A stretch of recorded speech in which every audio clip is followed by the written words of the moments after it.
मैं इस ऑपरेशन महादेव के बारे में थोड़ा डिटेल में बताना चाहूंगा। ऑपरेशन की शुरुआत 22 मई 2025 को, एक प्रकार से तो जिस दिन हत्या हुई थी उसी दिन रात को 22 मई 2025 को हुई। जिस दिन हत्या हुई थी उसी दिन रात को एक सुरक्षा मीटिंग की गई थी जम्मू कश्मीर में। ये पूछ रहे थे, कोई गए नहीं, सिर्फ राहुल गांधी गए। कि आंख कौन से चश्मे से देख रही है मुझे मालूम नहीं।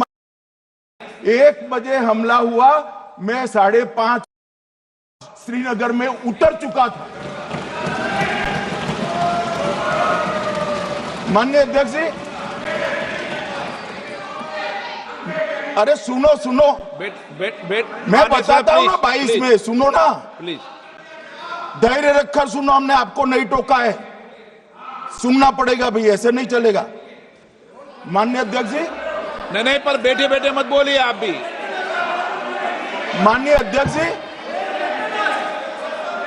माननीय अध्यक्ष जी, 23 अप्रैल को टिप्पणी मत करिए। एक सुरक्षा मीटिंग की गई।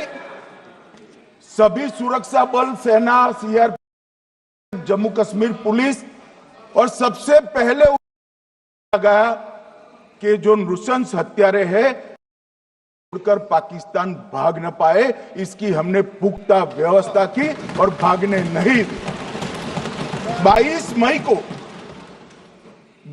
मई को आईबी के पास एक ह्यूमन इंटेल आई और एक क्षेत्र के अंदर, दाची गांव क्षेत्र के अंदर आतंकवादियों की उपस्थिति की सूचना मिली।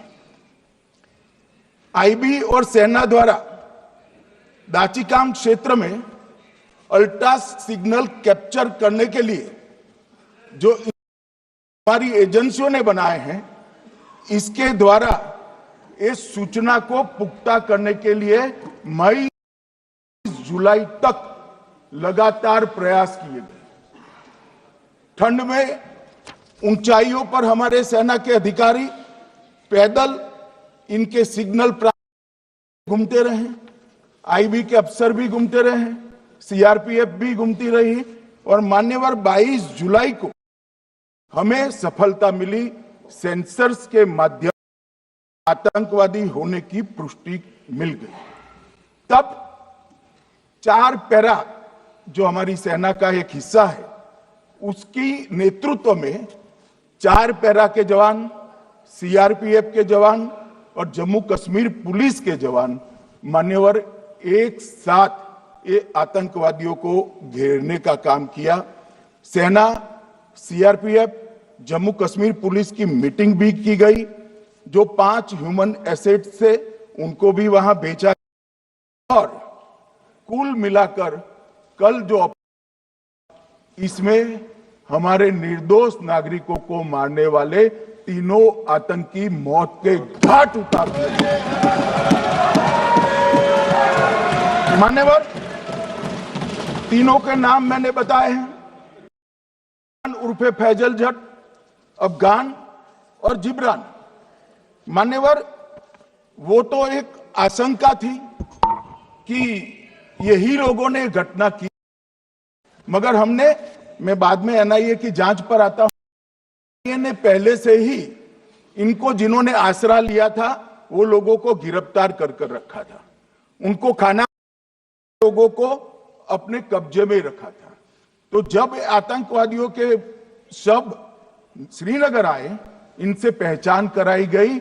4 लोगों ने पहचान लिया, यही 3 लोग थे जिन्होंने पहलगांव में आतंकी। मगर हमने इस पर भी भरोसा नहीं किया मान्यवर। कोई जल्द, हमने जो आतंकी घटना स्थान से कारतूस मिले थे, वो कारतूस का एफएसएल रिपोर्ट पहले से करा कर रखा था, और चंडीगढ़ सेंट्रल एफएसएल के अंदर एक रिपोर्ट के आधार पर उनका रिपोर्ट तैयार था। आतंकवादी मारे गए। इनकी 3 राइफलें पकड़ी गई, एक M9 अमेरिकन राइफल थी और 2 AK-47 राइफल थी। जो कारतूस मिले थे वो भी M9 और AK-47 के भी थे, मगर हमने इससे भी संतोष नहीं माना। ये राइफलों को एक विशिष्ट विमान के द्वारा कल रात को 12 बजे चंडीगढ़ पहुंचा गया और पूरी रात फायरिंग कर इसके भी खाली खोखे जनरेट किए गए। 2 खोखों का मिलान किया गया, राइफल की नाली और निकले हुए खोखों का भी मिलान हो गया। तब ये तय हो गया कि इन्हीं 3 राइफलों से हमारे निर्दोष नागरिक मारे गए। हमसे जुड़े रहने के लिए हमारे YouTube चैनल को सब्सक्राइब करें और नई वीडियो की नोटिफिकेशन के लिए बेल आइकॉन को दबाएं।